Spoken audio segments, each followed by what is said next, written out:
Yo guys, good evening. So yun, ngayong gabi, natapos na natin itong pinadala sa atin na BSR-10 from Kalayaan, Laguna. So ito yung model ng double bell dati na pinakauna pa. Kung makikita nyo, yung pinaka-body niya is real wood talaga. Hindi katulad ng lumalabas ngayong BSR-10 is polymer plastic lang siya. Pero ito, yan, kahit ba kasi natin, tunay na kahoy talaga yan. So napakaganda ng unit na to. At yun, ano nga bang pinaka-problema nito nung dinala rito? So makikita nyo naman sa unang video, halos hindi siya maikasa kasi tinry na pala siyang i-disassemble. Actually, ang unang problema nito is lamper. Ngayon, nag-DIY yung owner or siguro merong ibang nagawa, nag-attempt, napasobra yung higpit ng screw dito, nawala yung washer na nagiging spacer para sa clearance ng tornilyo. Then nawala rin yung ibang part sa loob. Yan, nung tinry nilang kalasin at i-repair. Siguro nanood sila ng mga tutorial sa online kung paano i-solve yung ganung problema. Kaso yun nga lang, hindi nga lang naging successful.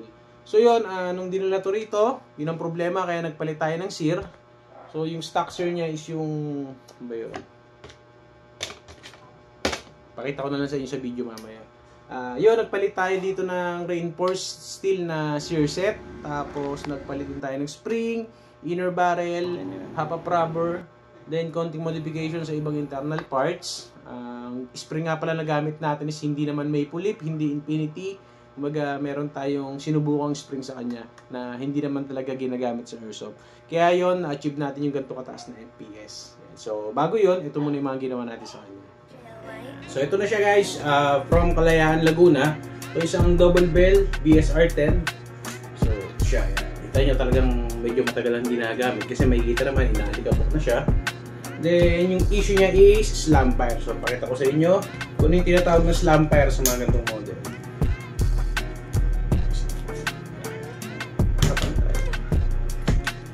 Baba. Iba siya. Hindi na rin maikasa. Disassemble muna natin. Tingnan natin yung problema.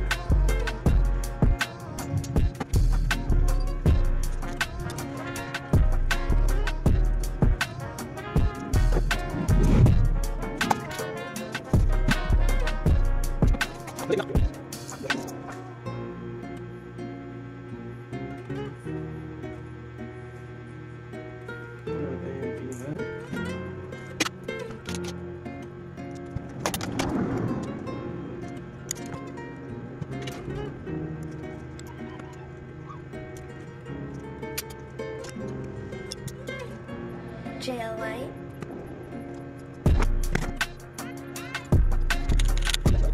So yung pakita ko sa inyo yung tinatawag na slamper. So ito yung airsoft rifle niya.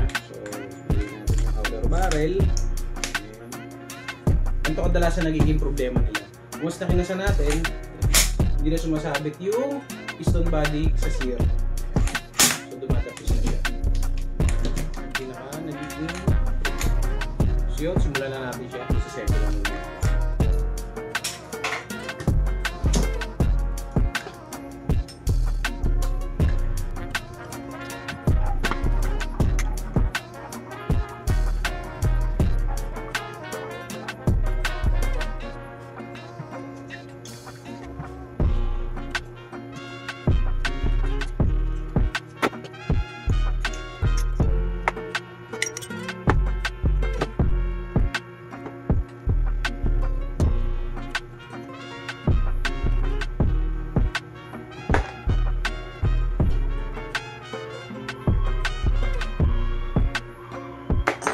So ito yung lumang barrel, then ito naman yung bago na ipapalit natin yan. Mas maganda to kung isa na to. Sir, gagamit tayo ng 80 degree na maple leaf Decepticon half-up rubber.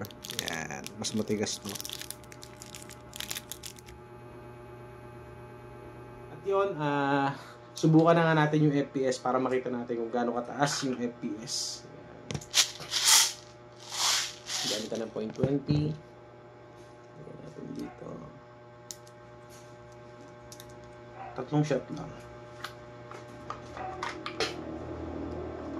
So ginamit nating half-up rubber dito is yung maple leaf na 80 degree yung color black. So ngayon test pair na natin siya. Medyo matigas nga lang siya ikasa. Pero konting-konti lang, hindi katulad ng isa nating ginawa na napaka-smooth ibalik. Kasi may problema na rin siya sa part dito na nagkaroon ng konting dents yung ring dito sa loob. Kaya medyo mahihirapan siyang ibalik. Pero hindi naman ganun kahirap, kayang-kaya naman. Kasa, balik.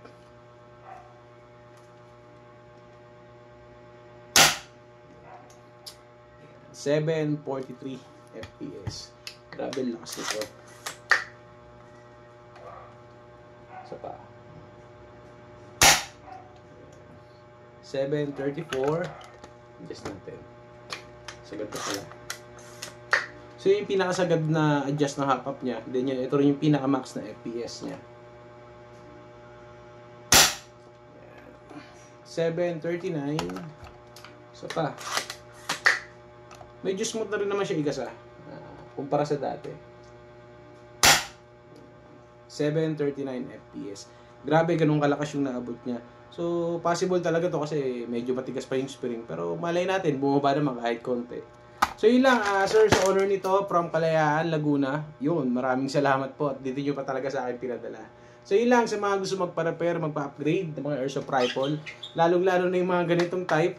Message lang kayo sa page ng Cavite Airsoft Zone 2. So, ito siya, yan. Send nyo lang sa akin yung pictures or video ng mga problema ng airsoft na gusto nyo ipagawa. At pag-usapan po natin kung paano natin magagawa yan. So, yun lang. Maraming salamat po.